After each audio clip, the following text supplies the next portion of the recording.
Yeah, that was the idea. Alice Cooper was actually in our town earlier this year. Yeah, nobody knew who he was because he was wearing a mask. He bought a big tall cap, a top hat. When he made his purchase, they got the name on there. I was like, oh, okay. We're hoping to come in here so we can get a reader from this guy.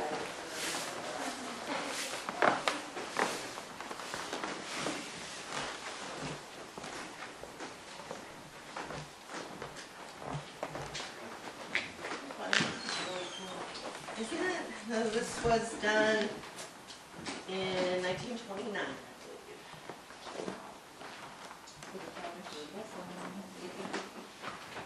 All right.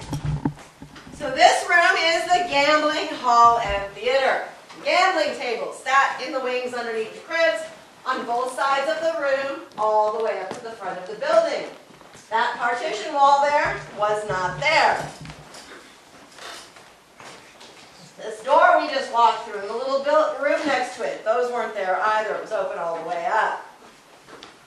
When there was a show going on up on our stage at the other end of the room, they would pull these little benches out from underneath the tables, line them up here on the floor so that people could sit and watch the show.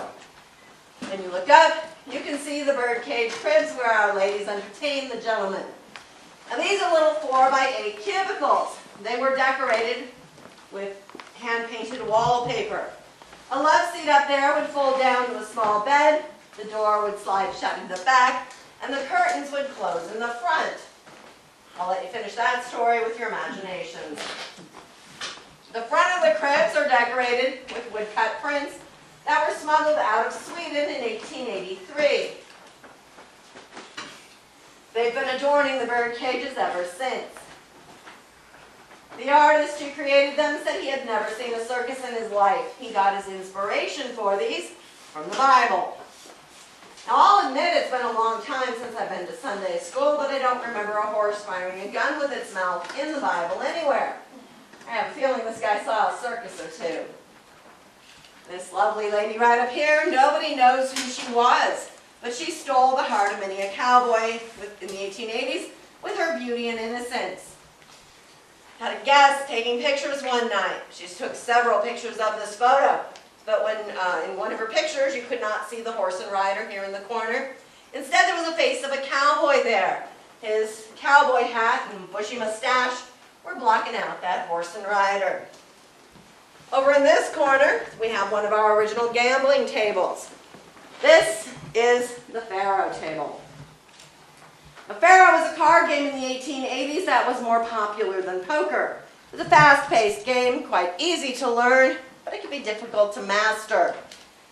Faro is known by its nickname. They called it bucking the tiger because a lot of the playing cards from that era had a tiger on the back. Doc Holliday dealt Faro at this table to earn a little extra cash when he was in Tombstone. So he would sit at that back chair there closest to the saddle, drinking and dealing Faro. Of course, the way Doc drank, the money he made dealing Faro probably only covered his bar tab. Doc was sitting there one day, drinking and dealing Faro like he did when he saw Johnny Ringo walk in. Johnny had been drinking already that day as well. Doc saw Johnny and hollered over, "Hey Johnny, why don't you come buck the tiger? It's the gutsiest game in town." Johnny Ringo responded, "Why don't you grab the other end of my bandana, Doc? It's the deadliest game in town." Well, Doc Holliday was not the kind of man who'd back down from a challenge.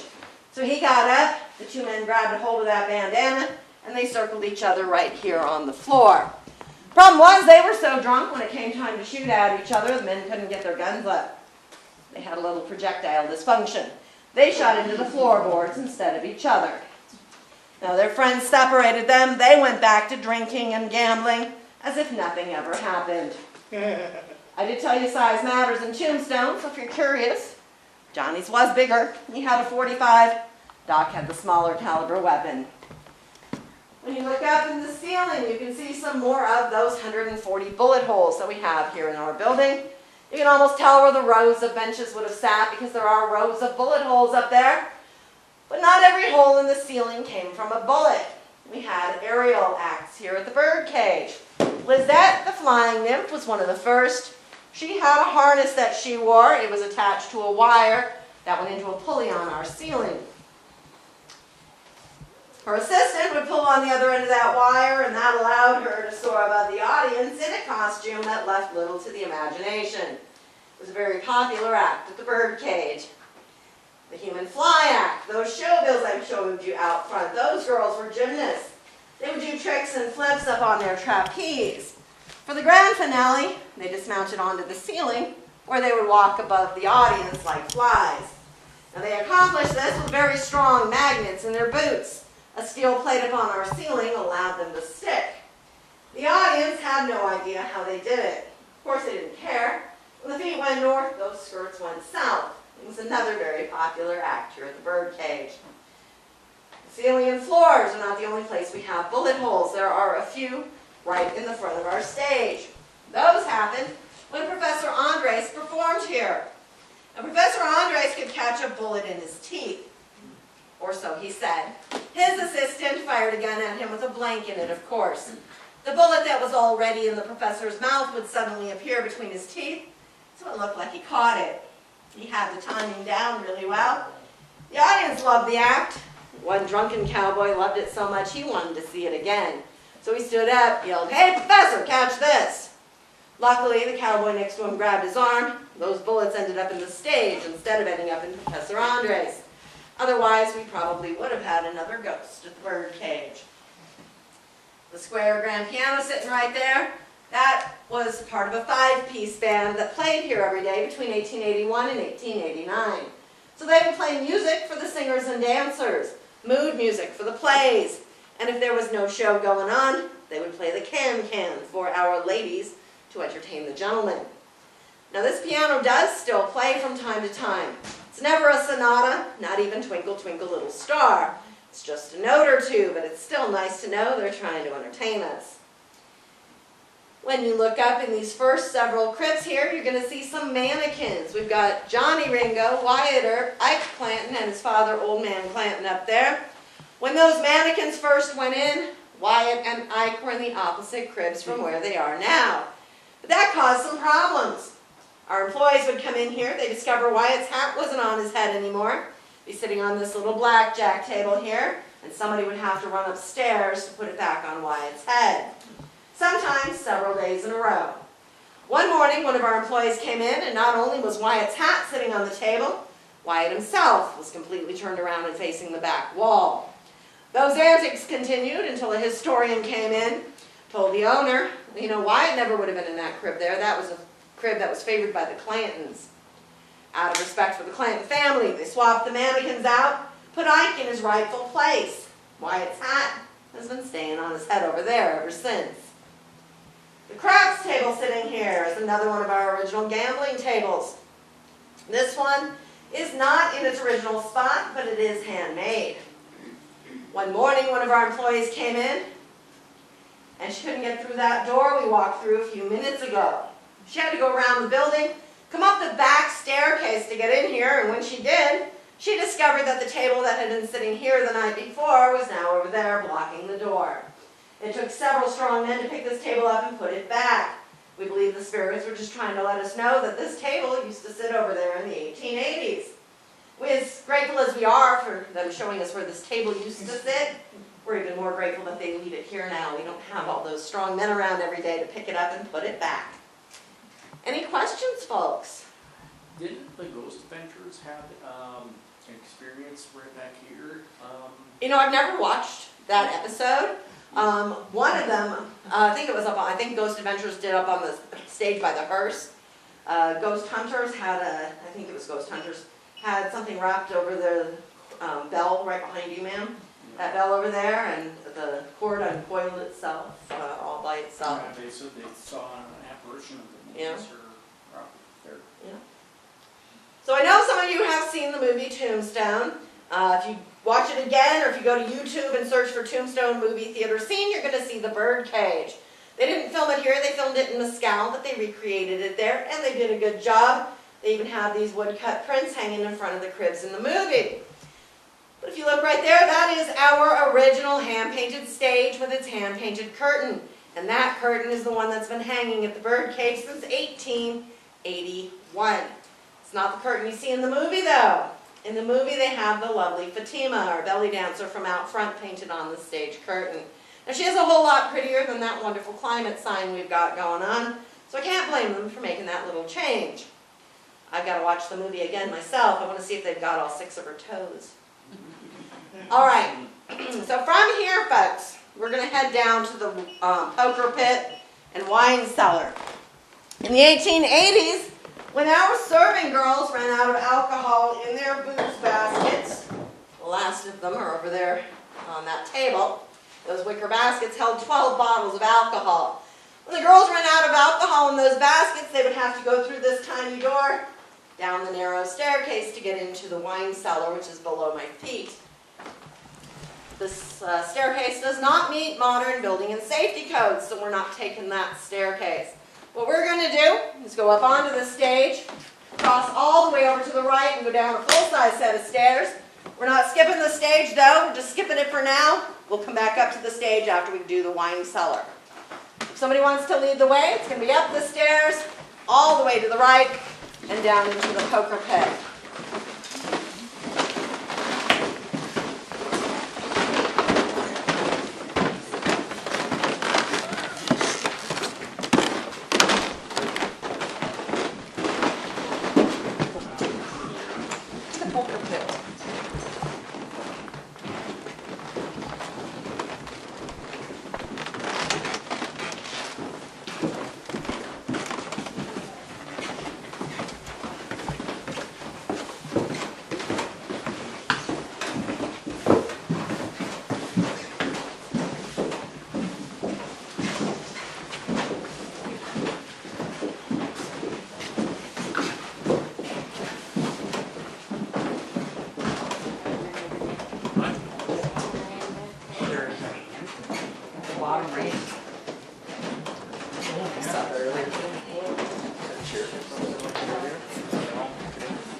And I don't know if I got a picture of it. Yeah. They have good memories. Were you here early? Oh, I lived here. Oh, you did? How long did you live here?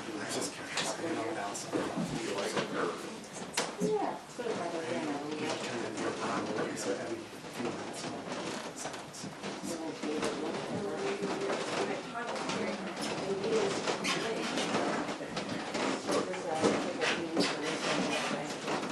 Oh, God.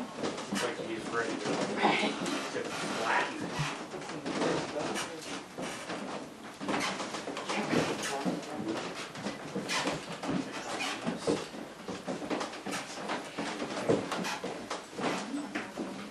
Start talking, folks. I'm going to go turn the air conditioner on in the other room. Warm down here.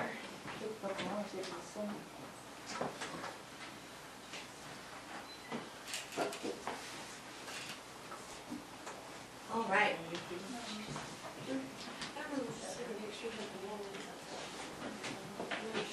So this is the poker pit. This is the site of the West's longest running poker game.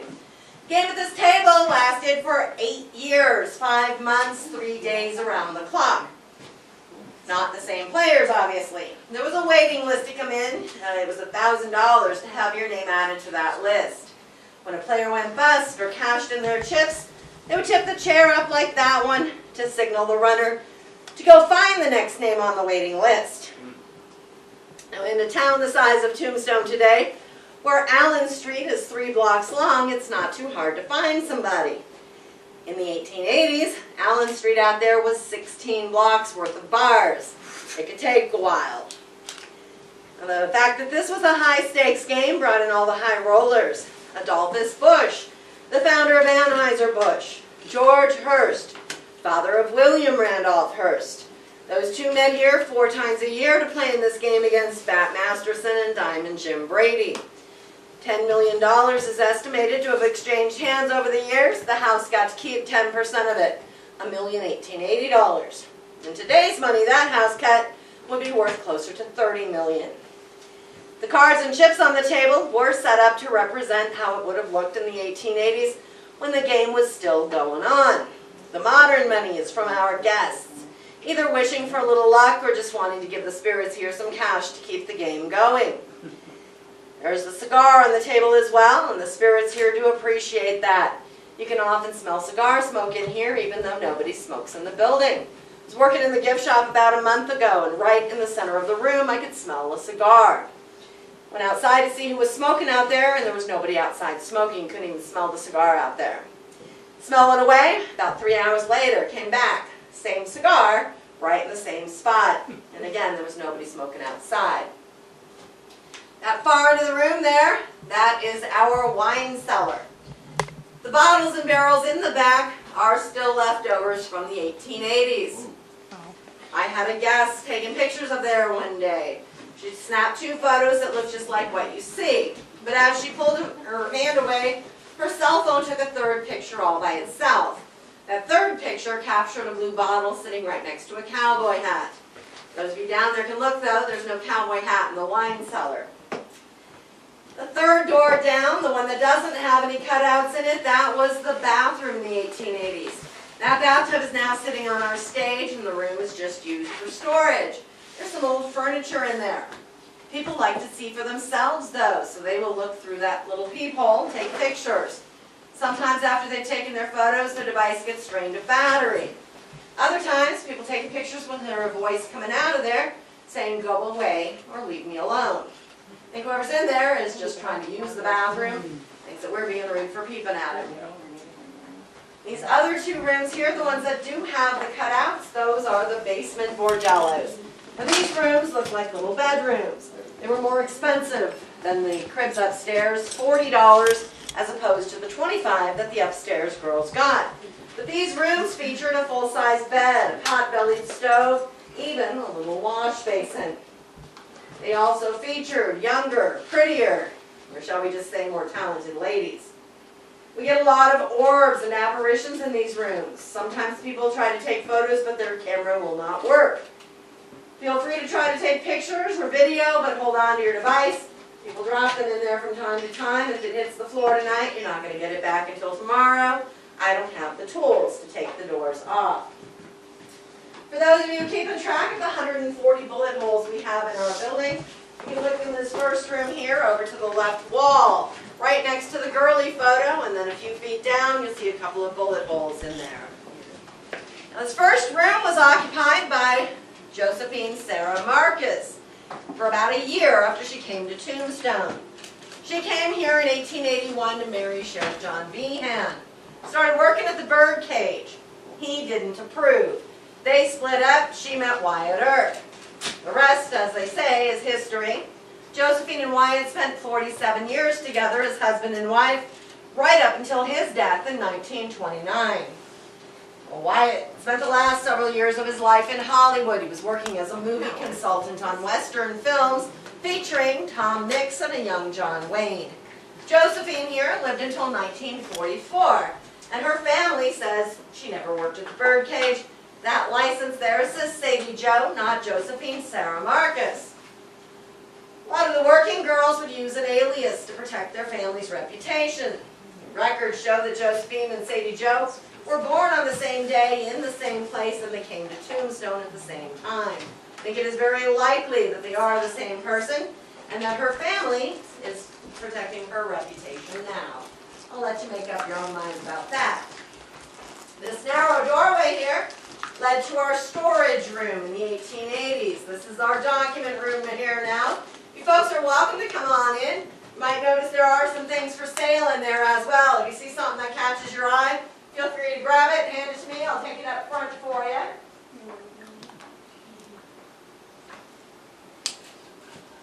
This room has historical documents on the wall pertaining to the red light district. Photographs of some of the women who worked throughout our town, not just your birthday. And if you look at their names, you're going to see what I mean about aliases. We've got Cuckoo, Sosa, Sal, and Copperhead, just to name a few. This may look like a lot of women, but it is actually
however, the last.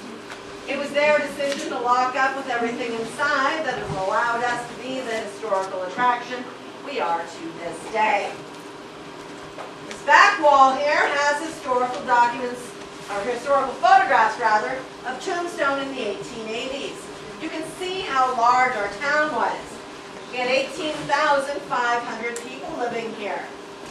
Tombstone had two big fires come through though. The first in 1881 destroyed 66 buildings downtown. Birdcage survived though because we are made out of adobe brick and that doesn't burn. The rest of the town had to rebuild. There was a second, even larger fire that came through here in 1882. You see the devastation from that second fire in that big photograph right there in the wooden frame. Wasn't much left of this town after that fire. There were 101 buildings damaged or destroyed in that second fire. Again, the Birdcage survived because we're made out of adobe brick and that doesn't burn. Photograph of all those men right there, that is Tombstone, smoke ladder, and harness crews. Those are the firefighters that made sure the town didn't burn down a third time. We get reports in our gift shop, which is in the store behind me. That's a little girl who's gotten lost in here. Except when the clerk goes to find the little girl, they should find the little girl in the building at all. Other times, people will take photographs of the poker pit. And in their photographs, they will find the little girl hiding under the stairs. They get that same little girl, she's just trying to play hide and seek with us. And a guest in the gift shop, 60 years ago, he had been doing a little video of the wine cellar. We swears he saw a little girl run past him. He asked me about it. We came into the gift shop. I told him about the little girl that haunts this room. Came back twice that day looking for her, but he didn't see her again. Any questions?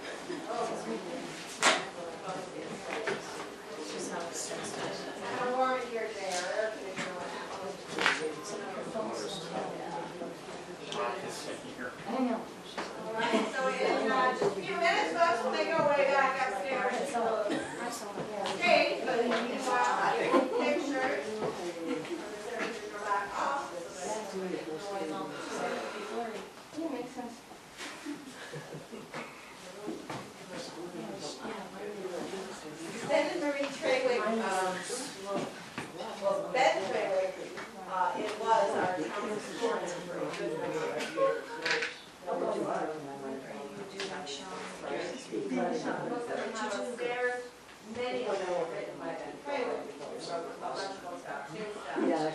His wife was a Marine. Many of the photographs in here are from Ben's collection of documents as well. So the room was dedicated to him and his wife. Yeah, he's still around. His wife passed away many years ago, but Ben is still around. He's just no longer our historian. He's well into his 90s now. So what do you think of this picture?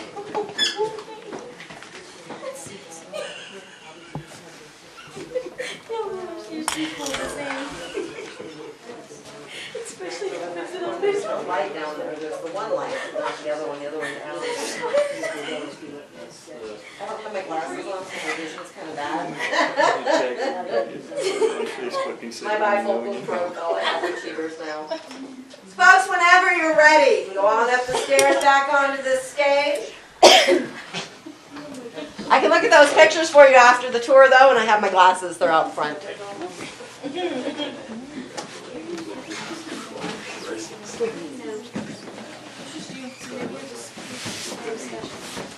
No, I'm not bad. She's like, I know.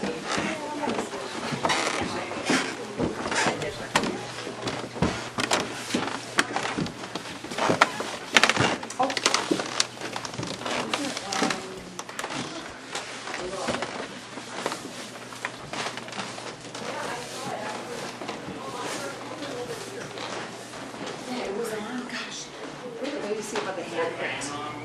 It's on a post, that's all I remember. It's the AC right there. Okay, well, I saw the picture, yes. I saw a glimpse of it.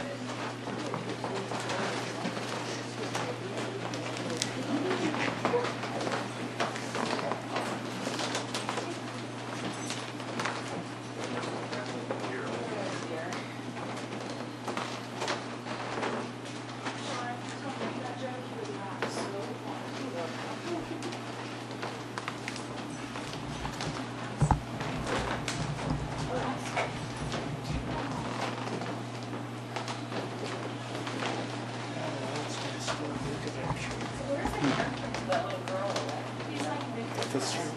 No idea. I've not heard about it. Girl they found, they just gathered items in here and Yeah, I hadn't heard about it. it's dust on a pole, in an area that is open to the public, but it's like nobody that can touch, where it touches just a little kid's hand. Huh. Nobody told me about that one. All right. So this entire floor here is our stage. It's not just that little bit in front of the curtain. The curtain was put as far forward as possible to give us room for all of the displays we have up here. But you can see where the other curtains would have hung. Where that rope is hanging in the back, there would have been a black curtain hanging, beyond which were the dressing rooms for the men and women that were performing here. We have photos of those men and women along this wall here. We've got Nola Forrest, Lotta Crabtree, Lily Langcree. This dandy-looking fella right here, that is Richard Mansfield. Now, Richard Mansfield was a Shakespearean actor from London. I am pretty sure he was the inspiration for Billy Zane's character in the movie Tombstone. He was also a suspect in the Whitechapel murders. That sounds familiar. Think Jack the Ripper. Somebody thought he was Jack the Ripper. This happened because he performed the title role of Dr. Jekyll and Mr. Hyde there in London. A woman saw him, said there was no way he was that good of an actor. He had to be a madman, quite possibly a murderer. So she reported him to the authorities. They had to investigate before he could come and perform here at the Birdcage. That corner over there, that is the bathtub that came out of the bathroom downstairs.